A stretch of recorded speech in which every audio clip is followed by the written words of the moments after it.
하나님의 말씀은 디모데전서 6장 13절에서 14절의 말씀입니다. 만물을 살게 하신 하나님 앞과 본디오 빌라도를 향하여 선한 증거로 증거하신 그리스도 예수 앞에서 내가 너를 명하노니 우리 주 예수 그리스도 나타나실 때까지 점도 없고 책망받을 것도 없이 이 명령을 지키라. 아멘.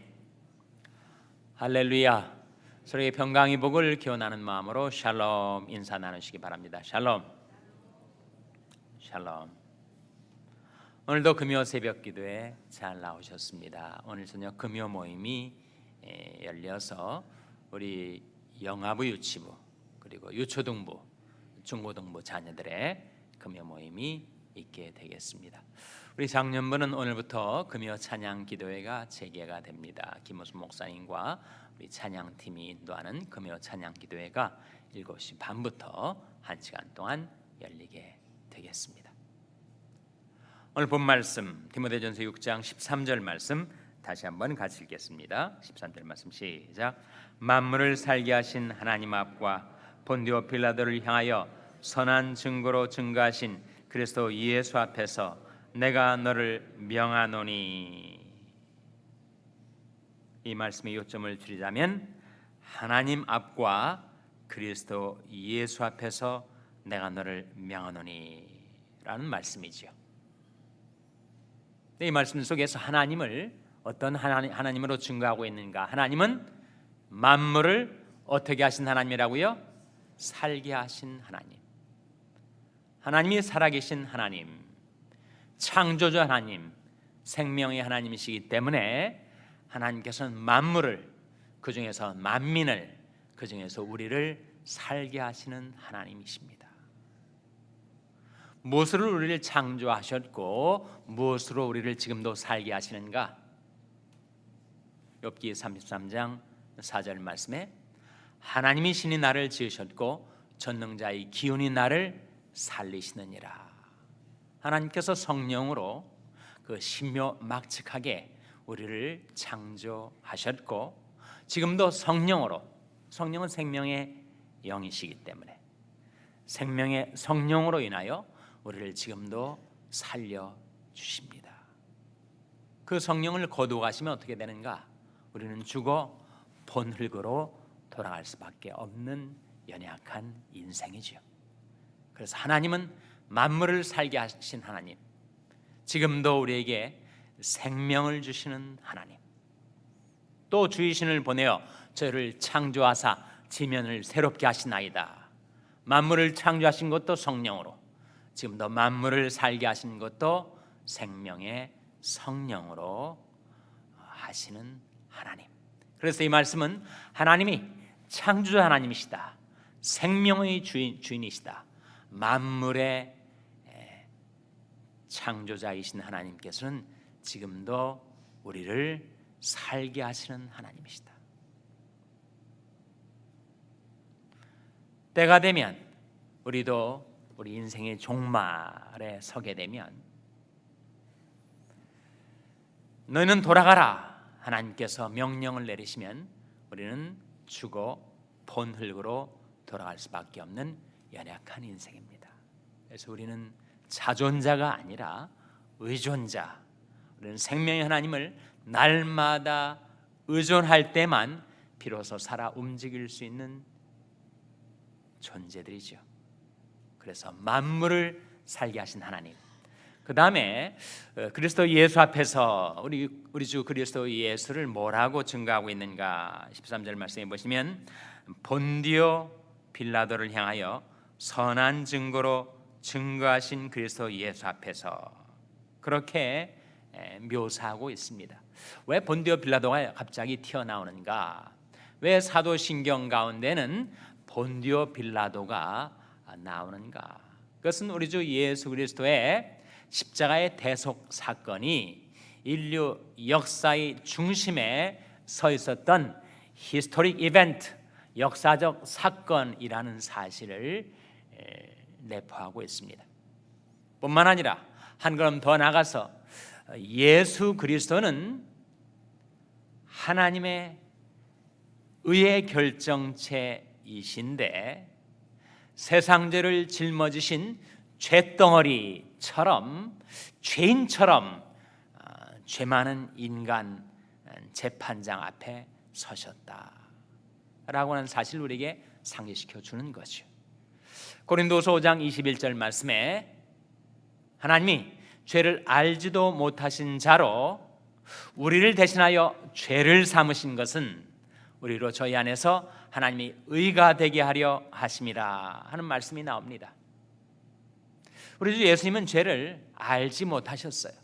원래가 죄가 없으셨고 죄를 범치 않으시고 죄를 알지도 못하신 점없고 흠없는 하나님의 어린 양 우리 주 예수 그리스도를 하나님께서 우리를 대신하여 죄를 삼으셨다.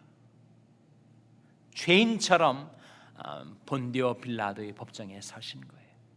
그리고 죄인 중에 죄수였던 빌라도가 오히려 하나님의 의인을 심판하는 재판장 노릇을 하고 있다는 거예요. 이것이 인류 역사의 아이러니 아닙니까? 죄인이 의인을 심판하고 이 빌라도가 하나님이 아들 독생자 예수 그리스도를 죄수처럼 막 다루고 있어요. 왜 하나님께서는 그것을 허용하셨다고요? 하나님이 죄를 알지도 못하신 자로 우리를 대신하여 죄를 삼으신 것은 우리로 저희 안에서 하나님의 뭐가 되게 하려 하심이라고 했습니까? 하나님의 의가 되게 하려 하심이라. 죄인인 나를 의인처럼 만들어 주시기 위하여 하나님의 의 결정체를 쇳덩어리처럼 삼으신 것은 하나님의 대속의 섭리라고 하는 사실입니다.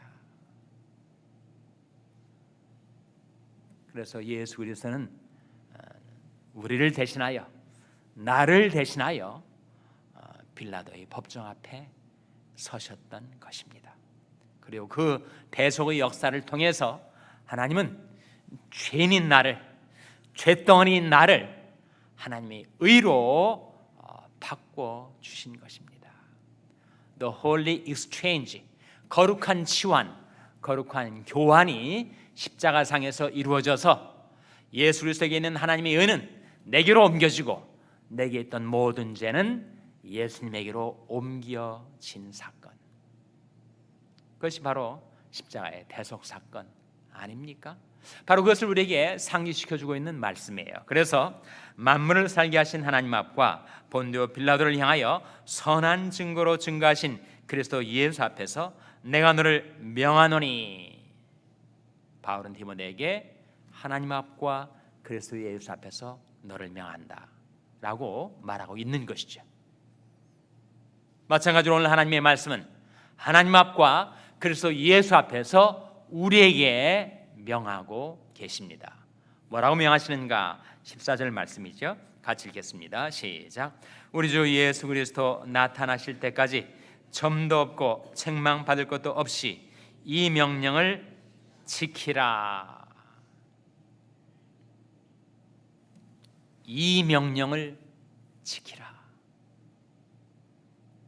우리가 어제 요한복음 15장 50절 말씀에 나는 그의 명령이 이것인 줄 아노라 하는 말씀을 대하였습니다. 기억하십니까? 24시간이 정확히 흘렀는데 괄호넣기 한번 해보세요. 요한복음 12장 50절에 나온 말씀, 나는 그의 명령이 이것인 줄 아노라. 무엇입니까? 영생인 줄 아노라. 나는 그의 명령이 영생인 줄 아노라. 하나님께서 우리에게 내리시는 명령을 우리가 실행하며 살면 우리는 영생을 얻습니다. 하나님의 말씀은 영생의 말씀이라고 시몬 베드로는 주님 앞에서 고백을 한 바가 있지 않습니까? 주님이 요한복음 6장에 너무 난해한 말씀, 난삽한 말씀을 하시자 이것을 누가 깨달을 수가 있는가? 사람들이 다 물러가 버렸어요. 예수님께서 12 제자를 향하여 너희도 가려느냐? 그때 제자들을 대표해서 시몬 베드로가 예수님 앞에 이렇게 고백을 하고 있지 않습니까? 주여, 영생의 말씀이 계심에 우리가 누게로 가오리까? 하나님의 말씀은 영생의 말씀, 유한한 우리 인생으로 영생하게 하신 말씀. 나는 그의 명령이 영생인 줄 아노라. 그 영생이 죽은 다음에 길게 영원히 사는 생명일 뿐만 아니라 그 생명의 퀄리티를 말한다라고 하였죠. 성령 안에서 의와 평강과 희락을 누리며 하나님의 나라를 이 세상에서도 살 수 있게 하는 생명이 바로 영생입니다. 하나님께서 우리로 하여금 영생을 살도록 하기 위해서, 물론 죽은 다음에 영원히 살도록 하기 위해서 하나님의 말씀을 주셨을 뿐만 아니라 이 세상에서도 영생의 퀄리티를 누리며 살 수 있게 하시려고 우리에게 명령을 주셨어요. 어떤 명령인데 그렇게 그 명령을 따라 살면 사람이 영생하게 된다는 말씀입니까? 우리가 예수 그리스도의 나타나실 때까지 점도 없고 흠도 없이 책망받을 것도 없이 우리가 받들어 지켜야 될 그 명령이 도대체 무엇입니까? 어떤 명령이 우리에게 주어졌습니까? 거룩하게 살라, 감사하며 살라, 전도하며 살라, 사랑하며 살라 하시는 명령이 우리에게 내려졌습니다. 오직 너희를 부르신 거룩한 자처럼 너희도 모든 행실에 거룩한 자가 되라 기록되었을 때 내가 거룩하니 너희도 거룩할지어다. 하나님의 뜻은 이것이니 너희 거룩함이라. 곧 음란을 버리고 각각 거룩함과 존귀함으로 자기 안에 취할 줄을 알라. 그것이 우리에게 떨어진 명령이에요. 범사에 감사라. 이는 그리스도 예수 안에서 너희를 향하신 하나님의 뜻이니라. 감사로 하나님께 제사를 드리며 지극히 높으신 자에게 내 소원을 갚으며 환난 날에 나를 부르라. 내가 너를 건지리니 네가 나를 영화롭게 하리로다. 우리에게 떨어진 명령, 범사에 감사하며 살라. 이 세상 모든 것이 내 뜻대로 되는 것이 있습니까? 내 마음대로 모든 것들이 다 움직여지는 것입니까? 그렇지 않단 말이에요. 이 세상은 나보다 넓고 큽니다. 이 세상 속에 지극히 작고 비천한 내 마음 내 뜻대로 안 된다고 그때마다 불평하고 원망하고 짜증을 낸다면 우리 어떻게 그 명령을 받들어 살 수가 있겠어요? 그래서 감사는 믿음으로 하는 것입니다. 하나님을 신뢰함으로 하는 것입니다. 내 비록 도저히 감사할 수 없는 나를 슬프게 하고 나를 좌절케 만드는 일이 생겼다 할지라도 그것이 하나님의 절대 주권 아래서 허락되어 일어난 것이고 하나님께서 그 모든 것을 합력하여 선으로 바꿔줄 수 있는 하나님이심을 신뢰할 때 우리는 범사에 감사하며 살 수가 있죠. 그것이 우리에게 떨어진 명령이에요. 범사에 감사하라. 모든 것 합력하여 선을 이루실 그 하나님을 신뢰하고 그 하나님을 소망 삼아서 현재 일어난 어려운 일, 괴로운 일, 슬픈 일, 고통스러운 일에 대하여 하나님이 절대 주권 안에 있음을 신하고 감사하며 살아가라고 우리가 명령 받았습니다. 세 번째는 하나님 앞과 그리스도 예수 앞에서 그의 나타나실 것과 그의 나라를 두고 엄히 명하노니 너는 말씀을 전파하라. 때를 얻든지 못든지 항상 힘쓰라. 전도의 명령이죠. 전도라는 말 자체가 무슨 말이죠? 전도는 전할 전자에 길도자 아닙니까? 인생이 살아갈 길, 인생이 구원받을 길을 전하는 것이 전도입니다. 내가 전도를 받아서 구원받고 하나님의 자녀답게 살 수 있게 된 것처럼 너도 남에게 이 생명의 말씀, 구원의 말씀을 전하라 라고 하는 명령을 우리가 받았어요. 그것을 뭐라고 하죠? 지상명령이라고 합니다. 그러므로 너희는 가서 모든 족속으로 제자를 삼아 아버지와 아들과 성령 이름으로 세례를 주고 내가 너에게 분반 모든 것을 가르쳐 지키게 하라. 이 제사명령 아니에요? 그 제사명령의 핵심이 무엇입니까? 말씀을 전파하라. 너를 구원했고 너로 하여금 인생의 살 길을 깨닫게 주었던 그 말씀을 이웃과 나누라. 자녀들에게 전달하라. 그 명령을 우리가 받았어요. 네 번째, 새 계명을 너에게 주느니 서로 사랑하라. 내가 너를 사랑한 것 같이 너희도 서로 사랑하라. 너희가 서로 사랑하면 이로써 모든 사람이 너희가 내 제자인 줄 알리라. 서로 사랑하라. 사랑의 명령, 사랑의 계명을 받았어요. 그래서 성경에서 뭐라고 하죠? 그것을 가장 어떠한 계명이라고요? 가장 큰 계명, The Great Commandment를 우리가 받은 것입니다. 하나님을 사랑하고 이웃을 사랑하며 사는 것이 성경에 나타난 모든 계명 중에 으뜸 가는 계명. 그러한 명령을 우리가 받았는데 과연 인간이 이 육신을 지니고 그 명령을 지켜 살 수가 있는 것인가?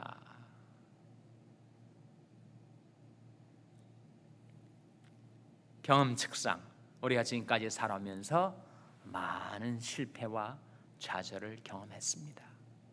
내 안에 있는 이 육신과 죄의 본성이 너무 완강하게 하나님의 그 명령을 지켜 살지 못하도록 그렇게 교란작용을 일으키고 방해하고 저지를 해왔단 말이죠. 그래서 예수님께서 우리에게 오셔서 그렇게 말씀해 주신 것이 아닙니까? 나는 마음이 온유하고 겸손하니 나의 멍에를 메고 내게 배우라. 그러면 너희 마음이 쉼을 얻으리니 이는 내 멍에는 쉽고 내 짐은 가벼움이라고 말씀하셨을 때 그때 내가 벗어 던져야 될 멍에와 주님께서 내게 지워주시는 멍에가 있다는 겁니다. 내가 벗어 던져야 될 멍에는 어떤 멍에예요? 바로 죄의 멍에죠. 내가 주님 지워주시는 멍에를 메고 주님을 배워야 될 그 멍에는 어떤 멍에입니까? 그 멍에는 어떤 멍에예요? 그것은 바로 말씀의 멍에, 명령의 멍에입니다. 그런데 그 두 가지를 달아보면, 저울에 달아보면 비교도 안 될 정도로, 상대도 안 될 정도로 죄의 멍에는 무겁고 괴롭습니다. 주님의 멍에, 주님이 내게 주어주시는 말씀의 멍에, 그 계명의 멍에는 언뜻 도저히 질 수 없는 무거운 것처럼 보일지 몰라도 내 멍에는 쉽고 내 짐은 가벼움이라. 요한일서 5장 3절 다시 찾아보시기 바랍니다. 요한일서 5장 3절 말씀 우리 찾아서 한번 같이 읽겠습니다. 신약성경 392면 요한일서 5장 3절 말씀 우리 찾아서 같이 읽겠습니다. 신약성경 392면입니다. 요한일서 5장 3절 말씀 같이 읽겠습니다. 시작. 하나님을 사랑하는 것은 이것이니 우리가 그의 계명들을 지키는 것이라. 그의 계명들은 무거운 것이 아니로다. 이 말씀 속에 그의 계명들은 어떤 것이 아니라고요? 무거운 것이 아니다. 죄의 멍에, 죄의 짐에 비하면 비교도 안 될 정도로 그것은 가볍고 쉬운 것. 우리가 하나님을 사랑한다면, 그리고 우리가 성령의 능력 가운데서 행하며 살게 된다면 죄의 계명들은 결코 무거운 것이 아니고 하나님께서 너희는 이렇게 살라, 가서 너도 이와 같이 하라, 우리에게 내리신 명령, 내게 떨어진 그 하나님의 명령, 그것은 결코 무거운 것이 아닙니다. 그리고 우리가 그 명령을 받들어 살면 그 명령은 사람으로 하여금 영생하게 하시는 명령. 나는 그의 명령이 영생인 줄 아노라. 우리 주 예수 그리스도는 말씀하셨습니다. 다 같이 기도하시겠습니다. 오늘 말씀 기억하면 하나님, 저희들이 하나님의 명령 지켜 살게 하여 주시옵소서. 기도하시기 바랍니다. 우리 자녀들 위해서 기도할 하나님, 저희들이 하나님의 말씀을 보내어 주시고 하나님의 명령을 내리셔서 우리 자녀들이 그 명령을 지켜 살게 하여 주시옵소서. 기도하시기 바랍니다. 병상에 내간 지체들 위해서 기도하실 때 몸은 병상에 매었으나 그 심령은 하나님의 명령을 지켜 살게 해주시고 하나님께서 그로 하여금 소생케 하여 주시옵소서. 생명의 성령의 능력으로 회복시켜 주시옵소서. 위하여 기도해 주시기 바랍니다. 우리 샬롬교회에서 기도할 때 하나님, 저희 샬롬교회가 하나님의 명령 받들어 행하는 교회, 그 명령으로 소생케 되고 부흥하는 교회가 되게 해달라고 기도해 주시기 바랍니다. 여러분의 생업을 위해서 기도하시고 멕시코의 김용인 선교사님을 위해서 기도해 주시기 바랍니다. 하나님, 이 아침 하나님 앞에 나온 자들을 성령으로 충만케 하여 주시옵소서. 이런 제목들 놓고 우리 합심해서 기도하겠습니다.